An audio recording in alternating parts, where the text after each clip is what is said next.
Welcome to the Cambridge Tech Podcast, talking all things technology from the heart of the UK's tech capital.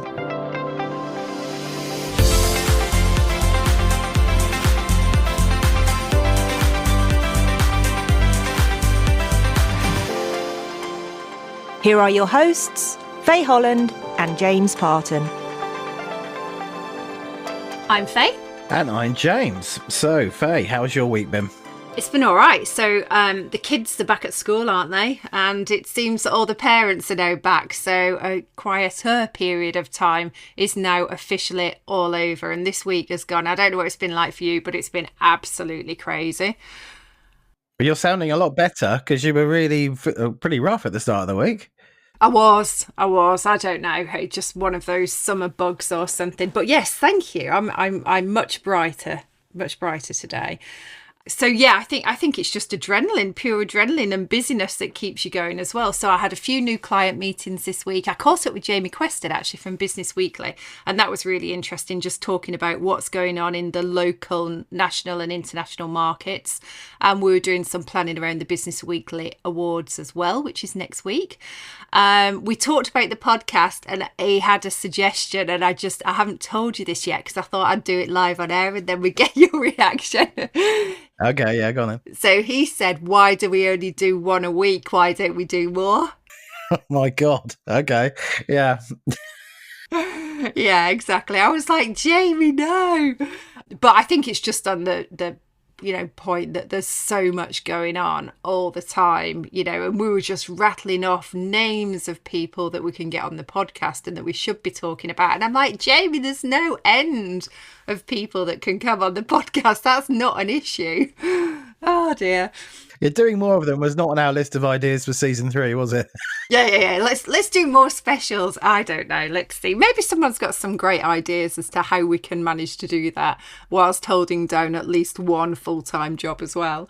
But there we go. So yeah, and then the other big thing this week was 21 to Watch went live. So we both synced with the competitions as well a little bit, haven't we? So that went live. So we're getting some great coverage on that. So we kicked off with the first 3 because we always pick 3 to start the list off. So we've got Georgina Ledley, BioTrip and Vipercore, which are all really super different in what they're doing.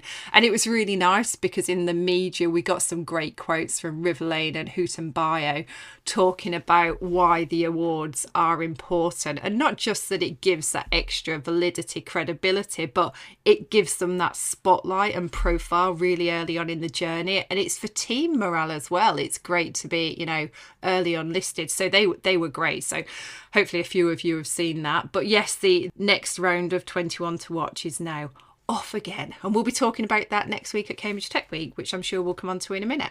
Yeah, exciting, yeah. And what about you? Well, it was Call of Duty Black Ops 6 closed beta last weekend. What did you think of it? Okay, swiftly moving on. What does that even mean? What do those words string together? I don't know. It's a game where you shoot people. It's very friendly. Yeah, okay. Probably not my bag, James. But did you enjoy it? Well, I lost a weekend to it, yeah. So it's pretty good. Yeah, just another kind of, no major highlights from this week, just the usual grind, catching up with people and getting stuff done. It kind of feels a bit repetitive, doesn't it? Preparing for Cambridge Tech Week has been the standard line, I think, for about 3 or 4 weeks now. But yeah, because obviously we're a venue as well for 2 of the days. There's been lots of organisational meetings, just making sure everything is going to run smoothly. Yeah, and as you say, we're kind of syncing on competitions. With the Trinity Bradfield Prize open for applications on Sunday, the 1st of September. And we've had 2 already, but it doesn't close until the end of November. So if you're listening and you're affiliated with the university in some way and you have a great idea for life sciences or tech, then check it out at trinitybradfieldprize.co.uk. That's great. Another great platform for our early stage companies. So I kind of have to pick up on something you've said there. Well, 2 things, actually. So the first one, you said it's a grind meeting people. You might want to reword that one. I meant the email bit was the grind, not the meeting the people. Okay. I'm just digging a hole for you, that's all, because it's funny.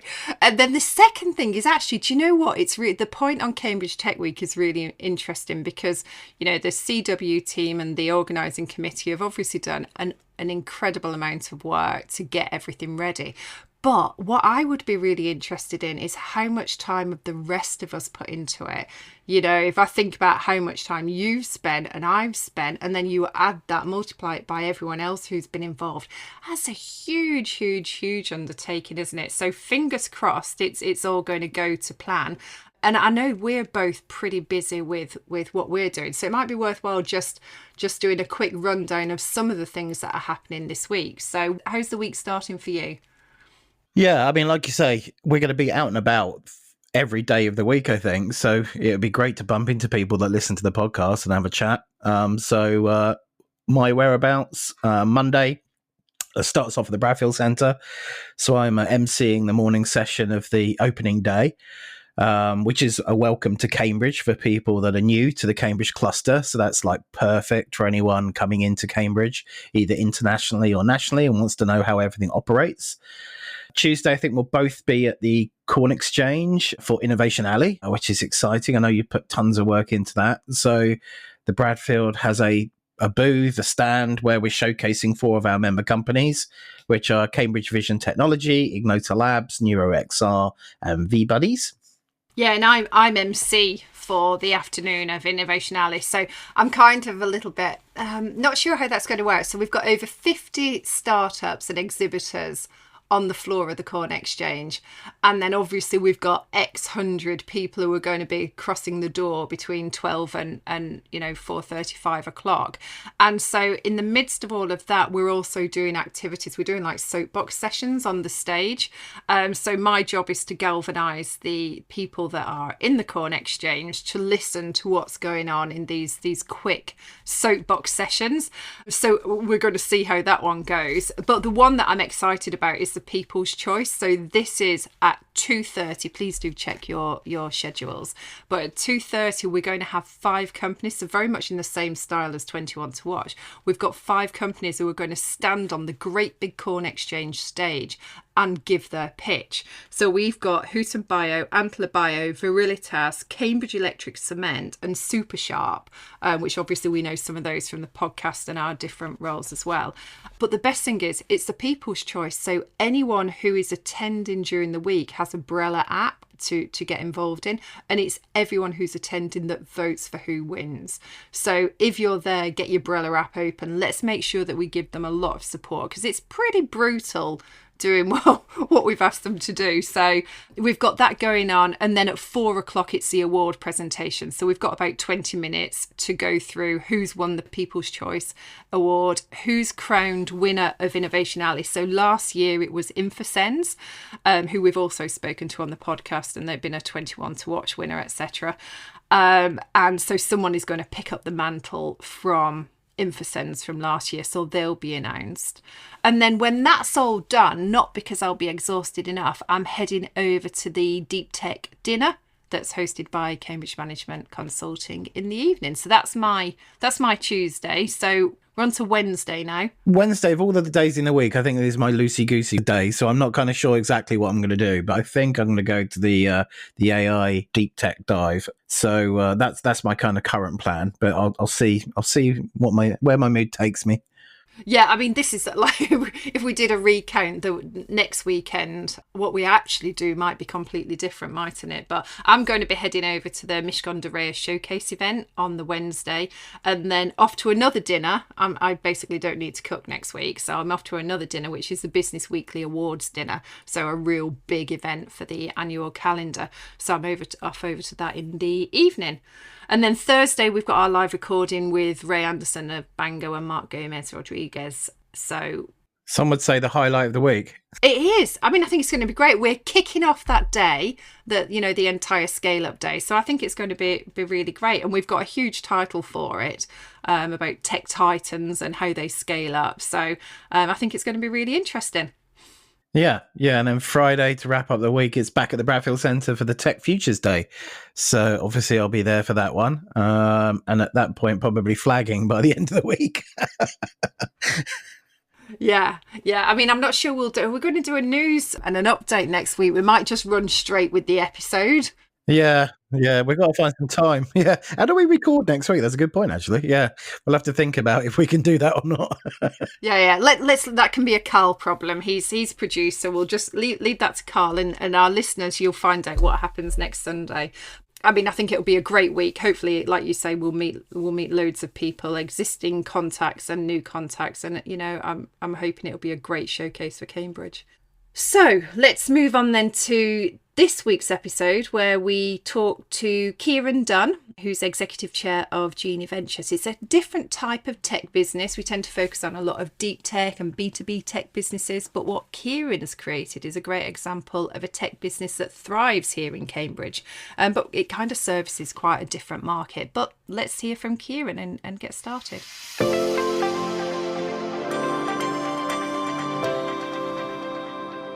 Thanks for joining us today, Ciaron. Why don't you first of all introduce yourself? I will introduce myself. I'm Ciaron Dunne. I am founder, exec chair of Genie Ventures, which is a Cambridge-based e-commerce technology business. So when I say e-commerce technology, I'm not talking about a kind of back-end technology powering e-commerce sites. I mean selling things to consumers, so working directly with retailers to drive online sales. We employ about 65 people and we're based in the centre of Cambridge, as we've always been.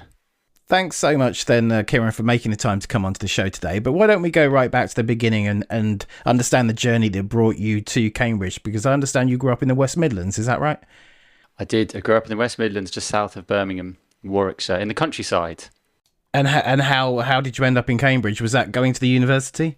I did. I came to university. I studied at Churchill College and I studied philosophy. So you finished your philosophy degree and then entered the world of work. And it was kind of a bit of a startup, right, where you landed first of all? Yeah, I was very lucky. Well, I think most things are a combination of outrageous luck and some kind of good judgment. So I'd probably, by way of background actually, so I come from a family which is very businessy. So my dad ran a series of businesses all in the security industry. So he had some shops in Birmingham and then a factory in Redditch just outside Birmingham. My mum ran a lingerie shop outside Coventry.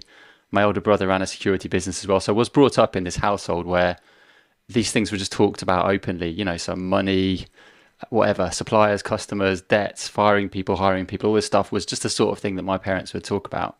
So I had actually always wanted to run my own business. It was kind of my unstated dream, or maybe not dream even, maybe just where I always thought I would end up. So I did, as I mentioned, a philosophy degree, but actually in the final year of that, I switched to, I don't know if it still exists, it was called Management Studies in the engineering department at Cambridge University, which is a sort of grandiose business studies course. And that was actually very handy as a sort of transition from philosophy, which is very conceptual, to something a bit more, close to what's happening. And it was at the point, that was 1999, I suppose, when e-commerce was just starting to really take off in whichever bubble that was, whichever internet bubble around about then, it was a big thing. So yes, then I left and I went traveling for a bit, but I knew that I wanted to work somewhere where I would get very sort of coal-face experience of business. And this is where I'm going back to the luck and judgment stuff.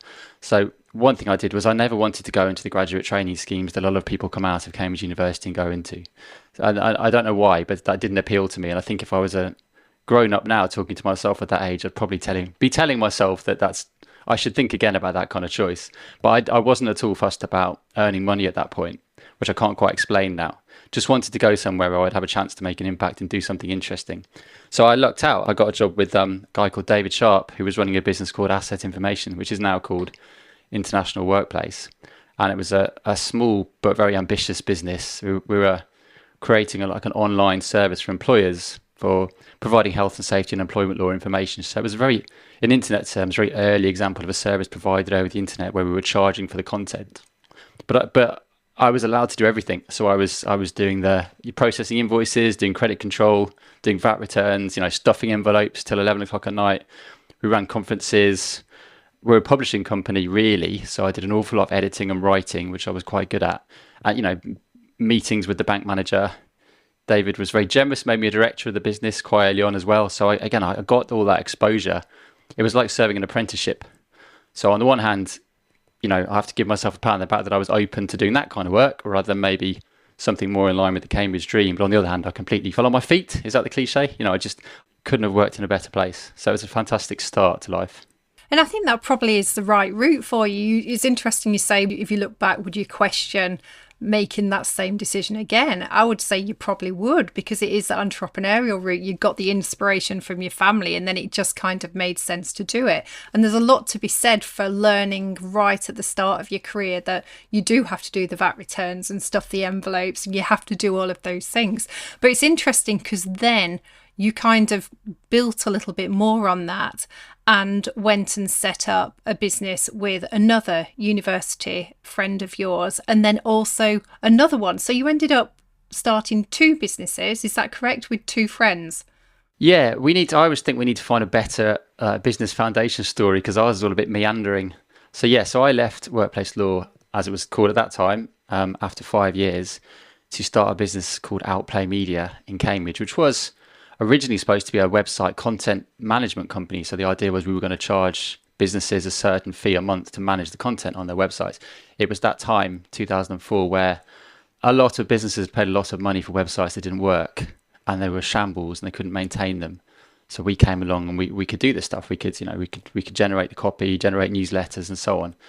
What happened really quickly was that you'd win people's trust, and they'd say to you, well, what do we need to be doing? And we'd say, well, actually, you probably need to start again. You need to rebuild your website. And then they'd say, well, can you do that? And obviously I couldn't, because I'm not a coder. But my very good friend Paul from university, he's a very clever guy who'd been doing a PhD in the meantime, had just finished. And I said to him, do you think you could build some websites? And he went, I don't know, maybe.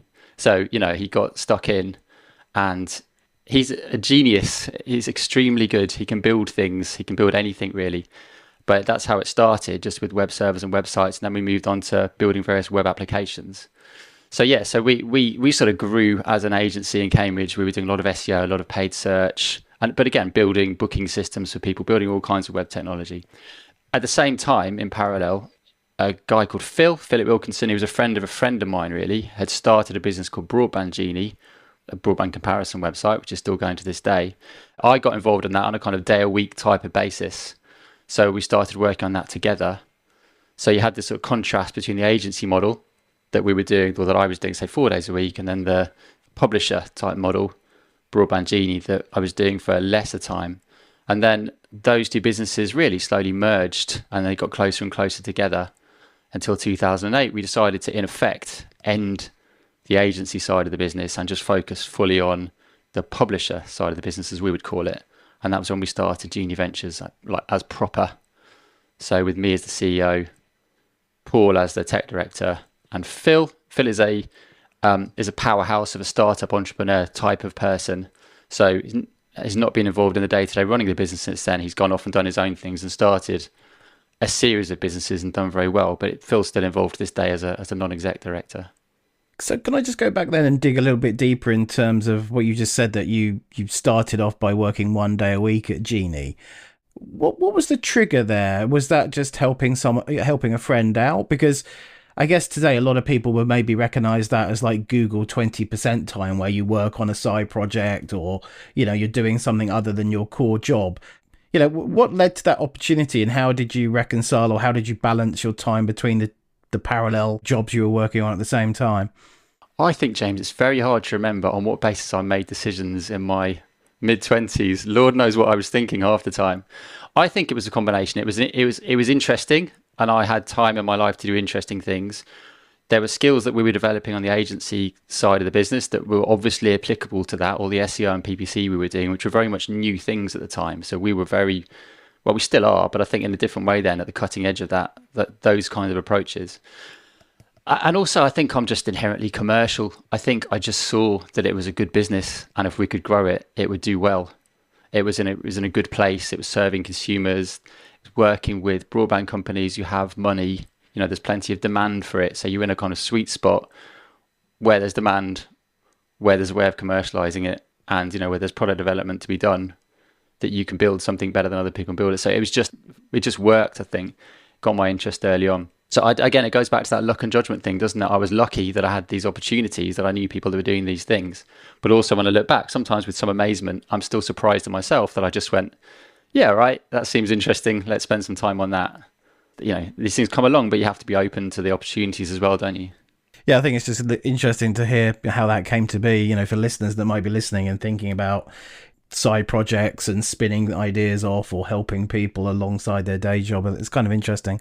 So, okay, well, let's flip the conversation then to focus on Broadband Genie. So, you know, as you described it, it's a broadband comparison website.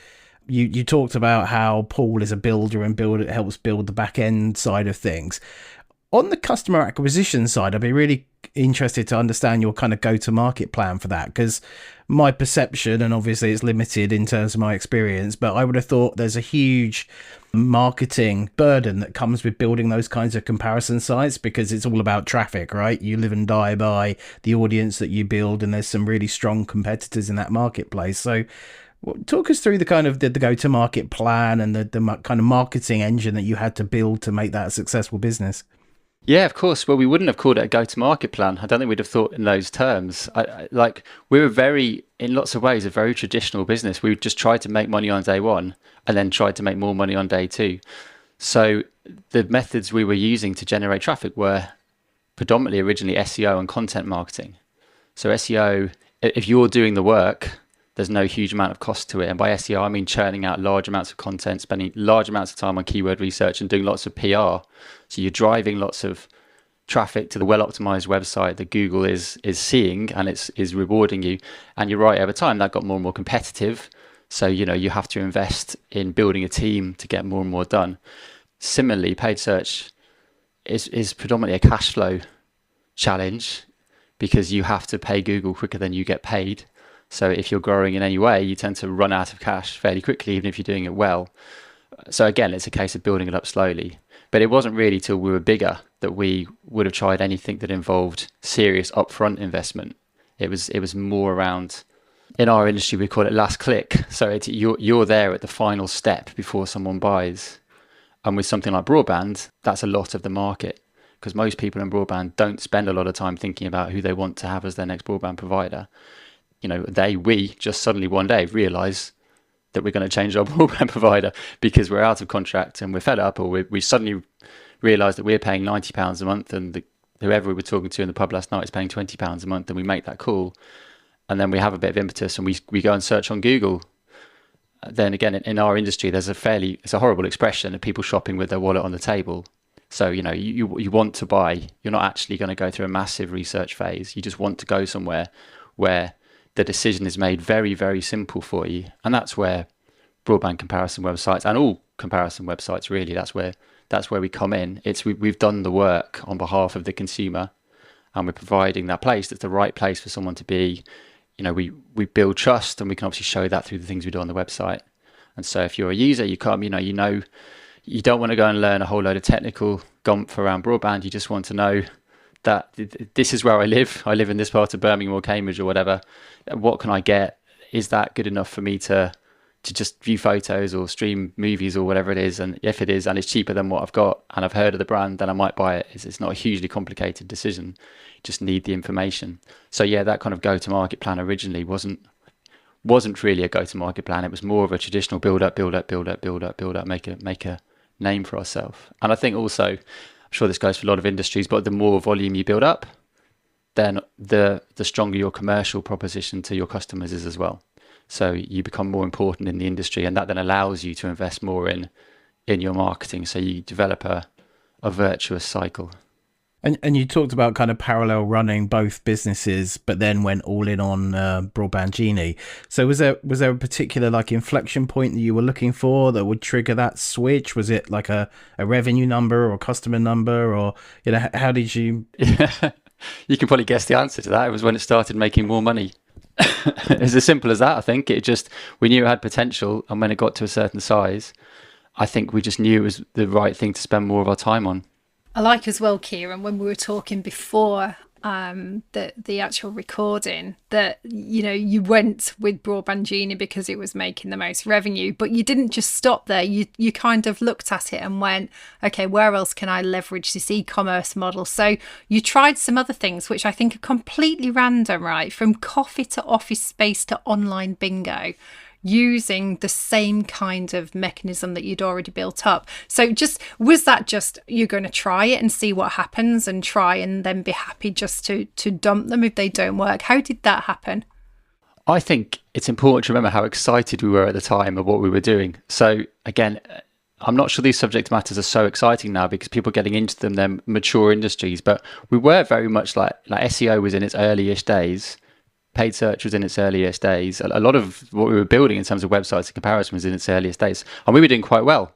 So you suddenly think, well, we could do this in other industries as well. So we had this plan that we were going to make a comparison engine, I guess, and we were going to launch in different areas. And we did. We launched in quite a few areas. I think, yes, I mentioned online bingo because that was my favorite one, because I remember having to write all the buyer's guides and gather all the comparison data together for online bingo. And it been a bit behind schedule and just staying up all night playing online bingo sites so that I could write the buyer's guides. I've still got £79 in winnings on one of those sites that to this day I've forgotten to go back and collect. Online bingo Genie never worked. It never took off. We never got any traffic. So we were fine. We gave it a go. I think the other ingredient actually, which I should mention there, is I actually think this is something we try and apply in our teams today, is we had all the skills in the team to do what we needed to do. So we could set ourselves a goal that we're going to launch this site or 5 sites, and we could do that because we could do the commercials, we could do the marketing, and we could build the product. So we had no dependencies on others. We had our goal and we could do it. So if we wanted to stay up all night writing content and it didn't work, it didn't really matter. We hadn't paid anyone a fortune to do it. And we were young enough that you can do that and still carry on the next day, and you chalk it up to experience and move on, don't you? There was some that went better. DVD rental Genie was good until Netflix came along and ruined it all for us. The Office Genie, which was an office space, what was it originally? It was a marketplace for spare desks in offices. That was quite successful for a while. It was never hugely commercially successful, but it was a nice site. It was this period after this 2008 recession when there were lots of empty desks in offices for not good reasons, and it was a way of monetizing that space to freelancers and people just looking to rent a desk, which obviously is now, there's this big co-working space industry, but that didn't exist at the time. So we just allowed people to list their desks, and it was very, very popular until you tried to charge people, and then no one wanted to pay. So it's just a very popular website. So we evolved it into more of a site that worked with, it kept that marketplace element, but the commercial model came from working with people like Regus, the big serviced office space providers. And that did okay actually until lockdown. We closed it down at lockdown, and then we just never started it again. And coffee, yeah, we had 2 coffee businesses. We had a coffee tasting club, and we had a business making the capsules for Nespresso machines, both of which were a lot of fun. We drank a lot of coffee, and we vastly upgraded our staff's tastes in coffee. So ultimately, I think it cost us a lot more money than it ever made us, because we've had to buy expensive coffee ever since. Neither of those worked commercially. We learned a lot from, like you do, we learned a lot from doing those things. We did a lot of things wrong. We did some things right. I think we just had a healthy arrogance that if you put us in an online battle, like for like, then we'd be able to win it. We'd be able to win at SEO and PPC and similar stuff. But you need more than that. You need the product, you need the customer service, you need enough demand, or if you haven't got enough demand, you need to be able to create that demand. And that's never something we've been particularly good at, is creating demand that isn't there. We're more about harnessing existing demand. So for various reasons, those businesses didn't work. So to this day, we have 3 brands that have survived and have done really well. So Broadband Genie, we've mentioned, is still, the leading independent broadband comparison website in the UK.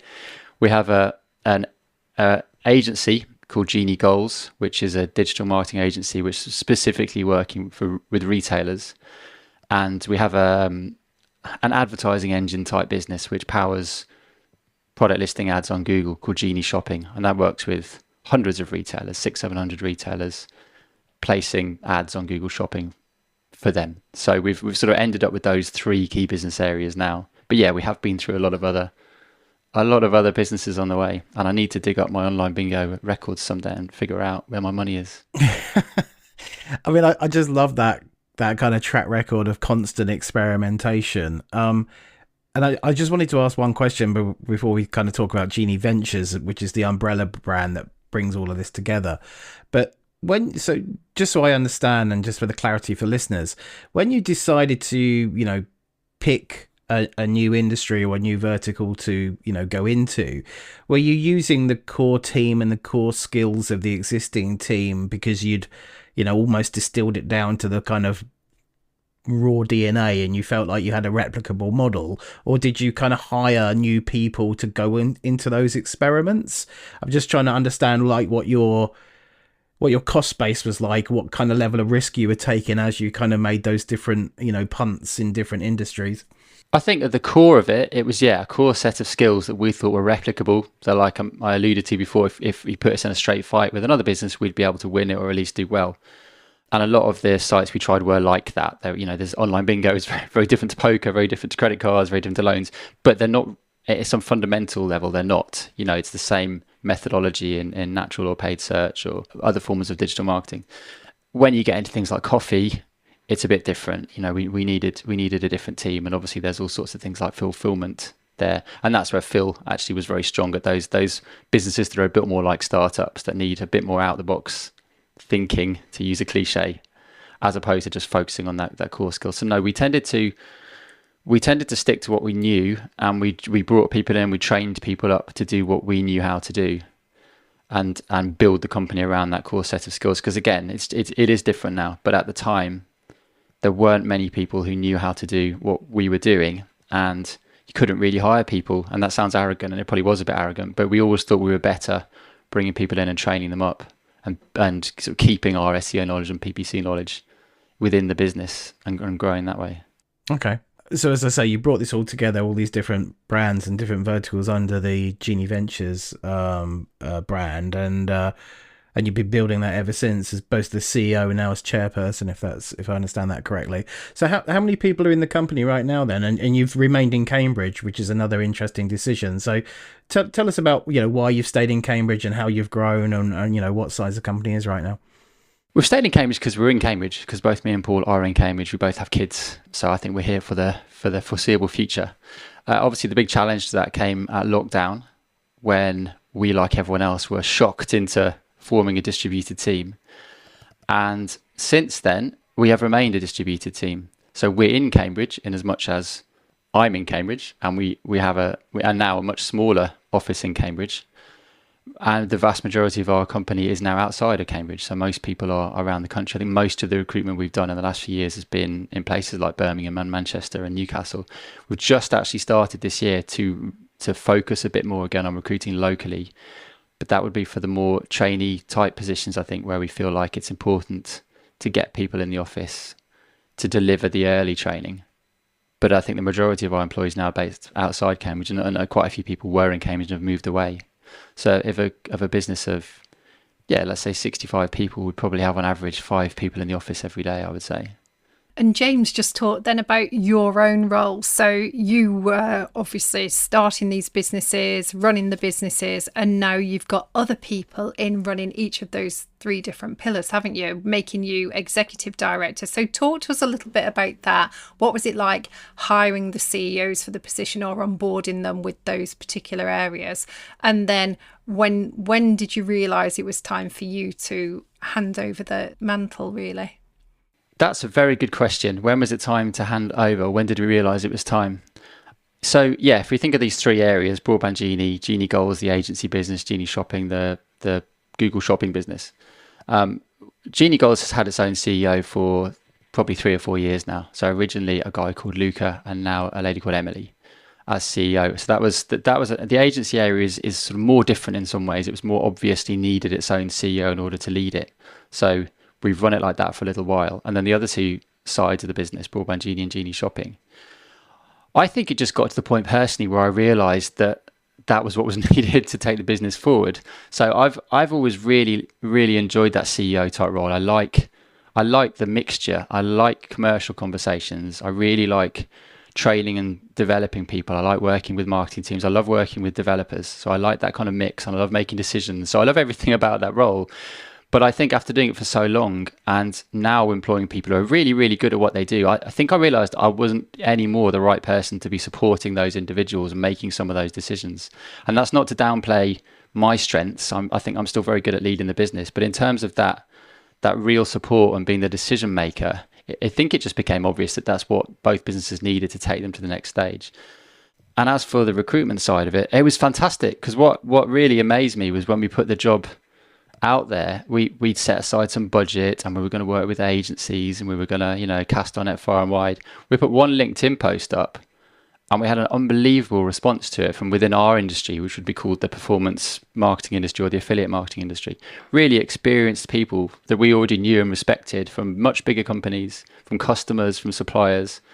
So we had an amazing response, and we ran a really good process. And we just had, that luxury of being able to pick two people. So a lady called Eliza for Broadband Genie and a fellow called Warwick on Genie Shopping, who just came through a lot of rounds of recruitment, met the team. We got a lot of feedback on them, and we just knew they were exactly the right people. So that was really gratifying, actually. I was amazed and flattered by the attention we received from people in the industry, which I think speaks to the respect we've built up over the years, which a lot of that is to do with the way that we've held ourselves. I think we've always tried really hard to be a good company to deal with, and to be fun, and to be honest, and to be upfront, and all those things you try to be. That's when it shows, that's when it comes through. And it has turned out to be a really, really, really good decision. Like, it's really helped. You can see the difference in both business units, I think, from having someone really focus on them, someone really focus on the growth strategy and on supporting the leadership teams, and who isn't spread out across different things. And then it's freed me up. So you mentioned my job title before. So my job title is exec chair. But I mean, it's a nonsense job. I don't know what it means. I just couldn't find a different job title. And that does appear to be at least a real job title. I knew I wanted to carry on working full time on the business. But essentially, I'm a classic meddling founder, owner. So I work with the CEOs, I work with the leadership teams. We work on the plans. And obviously, we're balancing whatever investment we want to make across the businesses. So I get to have all the best bits, but have some other people do some of the really important bits, really like delivering the excellence and taking the businesses forward. So as I stand now, I think that's one of the best decisions we've made. I think it was and I think we got the timing just right as well. I think if we'd done it earlier, then it would have been complicated. I think it would have been hard to let go of things. And if we'd done it later, there's a danger that, we might have lost people along the way, and it might just have gone a bit too far, and we might have started dipping. But I think we got the timing right, and it's all gone well. So again, a combination, I think, like all good things, of some judgment, being open to these ideas, to a certain extent copying other businesses, drawing inspiration from other businesses, but then also lucking out by just having really good people to choose from.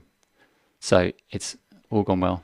Ciaron, I think it's so impressive that you made these decisions to create a business that, you've got to make money, but you want to have some fun and you want to make some impact as well. And the fact that you can hire these people to come in and do the job based on your recommendation is really positive. So how much has that culture been important to you? And does everyone just embrace that culture as they come in and help to build it and take it forward? Yeah, I think so. I think the culture is incredibly important to us, as I'm sure it is to every business. So if I go a bit more philosophical for a second, I think that we realised quite early on that if we make money, it's our money, and we can do whatever we want with it. We've earned it. So we don't have investors to be beholden to and so on. And obviously, I'm not saying investors are a bad thing. I'm just saying we realised that we had the luxury of doing whatever we wanted to do, really. And one of the things we wanted to do was just create a workplace that we wanted to work in. And that's quite a broad statement. So, something where we want to come in the morning, we enjoy people that we work with. It's adding some kind of meaning and purpose to our lives, above and beyond purely the pursuit of growth and money and things like that. So we always try to run the business like that. And I think what happened was it just attracted people who liked that. And then really it's everyone else who took it forward. I can only claim so much credit. I can claim the credit for or some of the credit for starting that off. But really, if you look at most good things we've done, it's been done by other people in the organization. The single best thing that we ever did, I think, as an intentional act was we changed the way we recruited. So when we started out, we still did recruitment the traditional way. We would advertise a role, we would get 3,000 CVs, most of which were totally irrelevant. We'd trawl through them, find whatever reason we could to reject them because there were so many of them, invite 4 people in for interviews, which are mainly a waste of time, and then employ the best person who applied, and you realise, 2 months later, that they're not quite what you wanted. And it all just felt like a massive waste of time with a low success rate. So we cobbled together, by copying a series of other businesses that we liked and respected, a recruitment method where we stopped accepting CVs. we asked people to fill in a very short questionnaire on the website, which was really tell us about yourself. Why do you want to work at Genie, and why would you do well at Genie? And they would all those answers would just go straight into a spreadsheet, and we could whip through them. Different people could mark them, and then we could choose the people that had the highest marks based on things like, do they sound like they're smart? Do they sound like they get things done? Do they sound like they have a good attitude to work? And then we could pick the 10 highest scores, and we started doing a speed date. So we would speed date normally in a pub in Cambridge. So All Bar One used to be our favourite place for this before it closed down. And literally each person would come in, they'd go down a line, they'd spend 10 minutes with each person. They might spend 10 minutes with me, 10 minutes with the person to be the line manager, do an Excel task, a written task, and then it'd be done. So they'd have a lot of fun. They'd get to meet lots of people at Genie. They're not stuck on an hour-long interview. We get through, say, 10 people in a couple of hours, and then we get to sit around the table at the end and just look at the scores, and it's quite quantitative. And if someone's scoring 5 out of 5 from everyone on the 4 criteria we've got, then we employ them. And if no one is, then we don't, and we start again. But what we found with that process was people loved it. People really enjoyed it, both on the interview side and the interviewee side. We had people leaving saying, that's the best interview I've ever had. I really enjoyed that. And it really worked. So we started employing people who really were a strong match for our culture, which meant that people stayed, which meant we didn't have to replace people, and it also meant those people were coming in, were really bought into it, and would take it on and try new things and take it forward.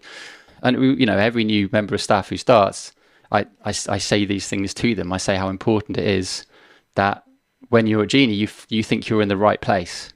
So we talk about, everyone at every company has a probationary period when they start, right? So the 3 months or 6 months or whatever. And we talk about after that 3 months, setting the really high bar. So if you're in the right place at Genie, you're boring all of your friends and family by just talking about the company, talking about the people you're working with. You're in the right place. This is a place that isn't just a job.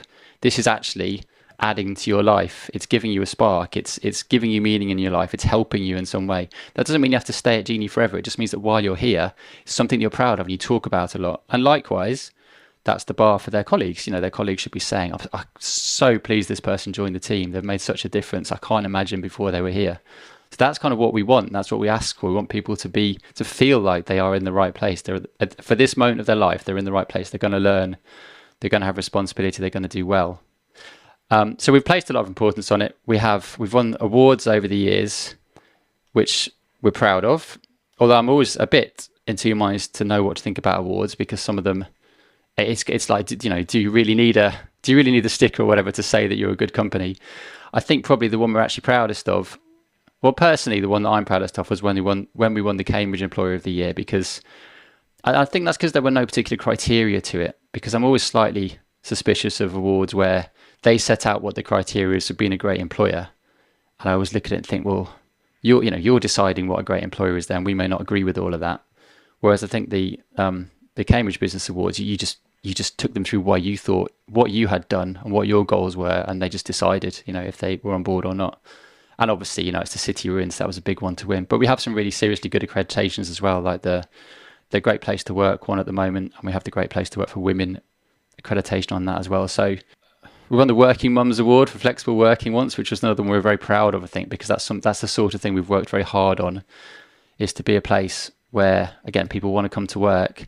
And so I've been a working parent for a long time, and I know full well something I didn't know before I became a working parent, which is that you get a lot more done in a shorter amount of time when you know that your day has got to finish at a certain time. So we set a lot of store traditionally by people who want to work part-time, people who want to work flexibly, because I think those people are capable of greater focus and greater productivity in a lot of ways, and often find it harder to get roles. So, you get that increased buy-in as well. It's something I'm not sure what the word is. I could say passionate about, but that sounds like a real cliche. But you know what I mean. We care a lot about it, and we care a lot about it for very self-indulgent reasons. It's just around. We've got the opportunity to create the place that we want to work, and we've tried to always remember to take that, I think. And I don't think everyone realises they have that opportunity. People often follow what they think they're supposed to do as an employer, as opposed to take that step back and think, well, as long as we're not breaking the law, we can do whatever we want to do. So let's just try and invent it a bit or reinvent it a bit. You see, you've set me off there. Yeah, I mean, it's coming through really strongly, which I think is, really motivating, I guess, for people listening. And, people that might join you in the future and your existing employees that might be listening to this, you can tell it means a lot to you. Ciaron, thank you so much for your time today. It's been a little bit of a different conversation today because I think we've really talked about your path and some of the decisions you've made, that some have worked, some haven't worked, but that's fine. And it's definitely been interesting listening to your thoughts on recruitment and that employee engagement angle and parent productivity. We're in the midst now of a conversation of should everyone be entitled to a 4-day week? I'm not going to start that conversation, by the way, but actually what is most important is productivity in the companies. So it's been really interesting. Thank you so much for your time and being with us today. You're welcome. Thanks for having me.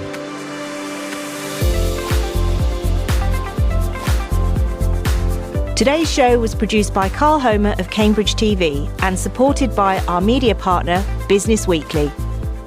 The Cambridge Tech Podcast is available on all major podcast platforms and on cambridgetechpodcast.com. If you've enjoyed this podcast, please give it a 5-star review. It will really help others discover the show.